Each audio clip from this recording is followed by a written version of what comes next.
Hello mga boss, welcome na naman sa ating bagong video.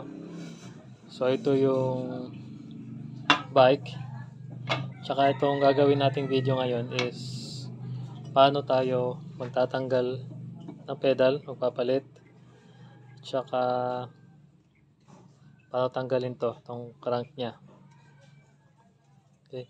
So marami tayong nare-receive na pinapatrabaho sa atin paano tanggalin to. So, madali lang siyang tingnan pero mahirap. Yung iba, nasisira nila to. Pinupukpok nila hanggang sa mabasag na. Dito naman, ikot sila ng ikot. Yun pala, opposite side yung pinupuntahan ng ikot nila. So, instead na paluwag, pinahigpitan. So, hanggang nasira. Okay? So, yung iba naman, nanggigigil, pinupukpok dito, akala nila matatanggal din sa kabila. So, ituturo natin yung paano yung madaling way para paano ito tanggalin. Okay? So, paano natin matatanggal tong buong to? Mag-start tayo dito sa mga pedal niya. Okay? So, normally yung ginagamit ko lang dito, paano tanggalin to is ito lang, adjustable ulit. Kasi fit siya rito eh. Dito sa gilid. Tsaka dito, fit siya. Tapos ito. Screwdriver. Flat screw. Yan. Okay. So start tayo dito. So take note na ang direction nito pag tumatakbo is pabante, di ba? Yan.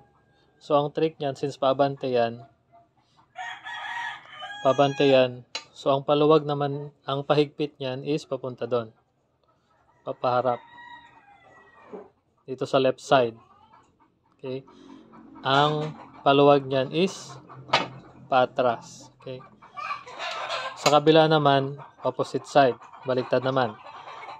Kaya yung iba, nasisira nila to, hindi nila kayang tanggalin kasi akala nila parehas ng ikot, which is magkaiba talaga. Okay. So, para natin matanggal dito, unahin na lang dito na side.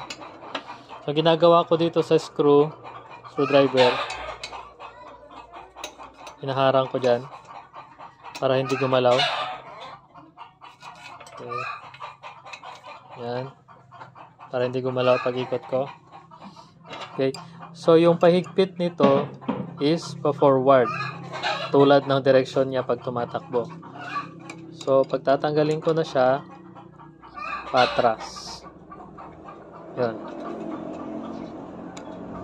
Okay. So, atras. So, kung mahigpit yan, kailangan mo lang sprayan yan ng langis o kaya WD-40. Yan yan. So, ito lumang bike na to. Mostly yung mga ganitong bike, mga pangbata. Ito. Yan. Okay? So, left side, patras. Okay? Pag nakaharap ka. So, tanggalan natin yung isa.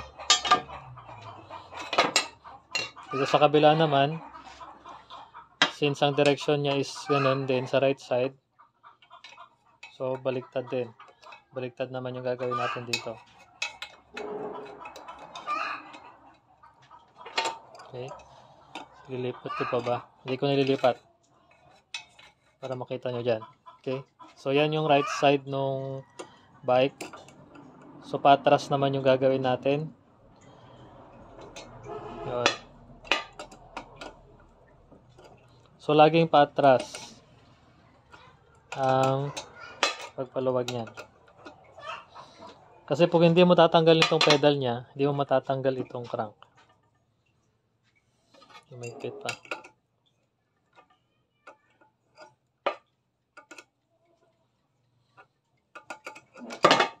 Okay. So, tanggalan natin tong dalawa. So, matibay pa to. Okay. So, tanggal na. So, doon sa may sprocket side, hindi natin matatanggal dyan. Okay. Kita ko yung side niya. Okay. So, sa sprocket side, so, walang part kung na matatanggal natin siya. So ditong side lang. Okay, so dito tayo mag-focus.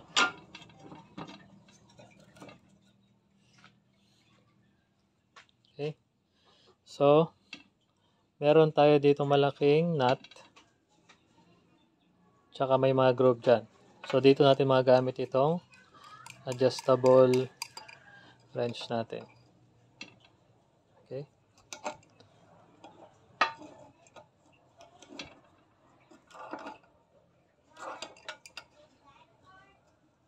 Okay.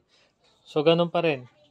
So kung yung paabante niya, yun yung pahigpit, paatras, yun yung paluwag. Yan. Yung paluwag.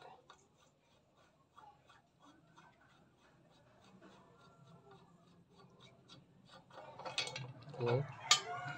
Tsaka, dyan natin magagamit itong flat screw. Yan. So merong kanal dito, which is nakasabay din yung ito. Itong washer na to, meron siyang medyo naka-usli dyan. Yan yung nakalagay doon sa may groove dito. Okay. So, dito na rin. Ito na yung part na nakaharang sa bearing. Okay. So, ang paluwag niya is patras pa rin. Yan.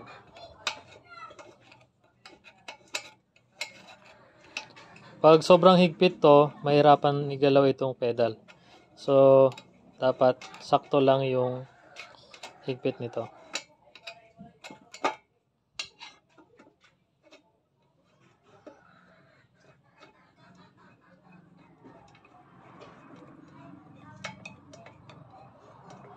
Okay. So, take note nyo lagi yung direksyon. Laging patras. Yan.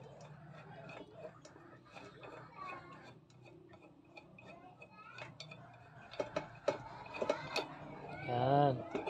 So, ito yung nakaharang sa may bearing niya. Okay. So, dahan-dahan tayo sa bearing. Sus, bungi. Bungi na. So, kaya hindi na maganda yung takbo niya kasi wala na siya doon sa wala na yung mga bola-bola niya, mga bulitas niya. Wala na. So, kulang ng 3. Okay, so, pwede nating hilain ito. Yan. So, tingnan niyo yung mga bearing. Tanggalan yung mga bearing.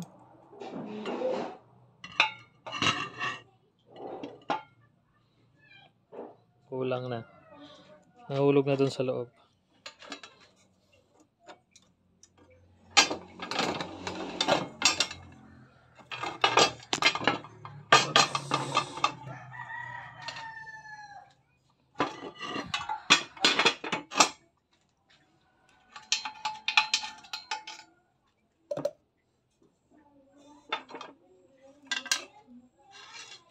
Yan.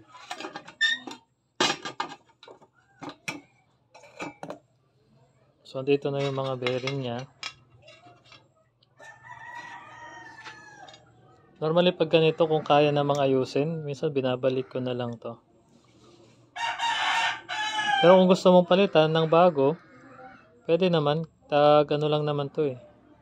30 to 40 pesos lang naman to. So, pag ganyan, binabalik ko na lang. Tapos medyo ayusin ko ng walang tayo ng screwdriver.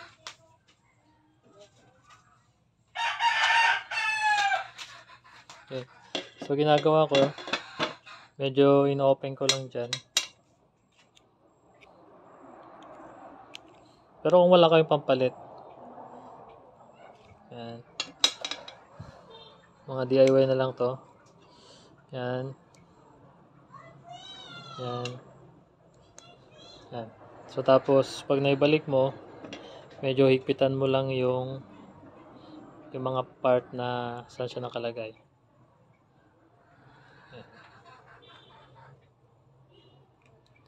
Yan.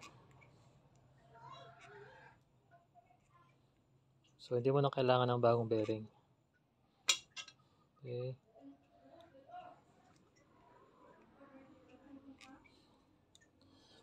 Siguraduhin mo hindi mahulog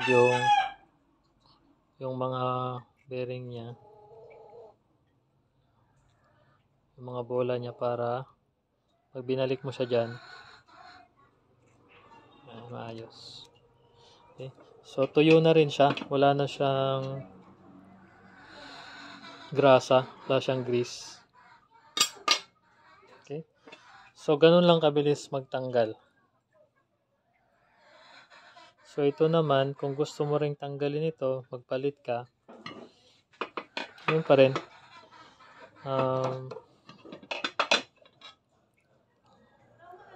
Ikotin mo pa rin ito. So, hindi ko na ito mahawakang mabuti. Pero normally naman,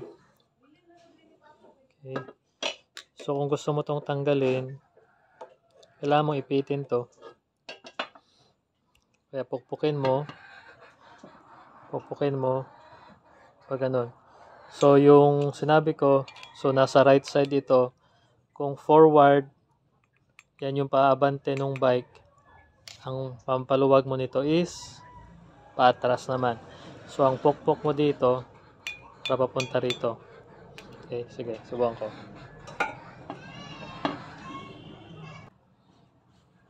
Okay. So, ito na. Maluwagan na natin. Yan.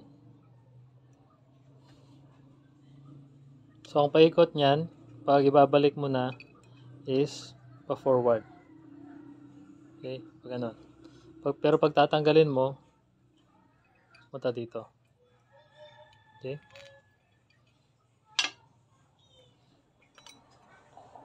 So, yun yung nakaharang sa may bearing. May isang washer. Tsaka yung sprocket. Yan. So, pwede ka na magpalit ng malaki o maliit na sprocket kung anong gusto mo. So, ito na yung crank niya. Okay.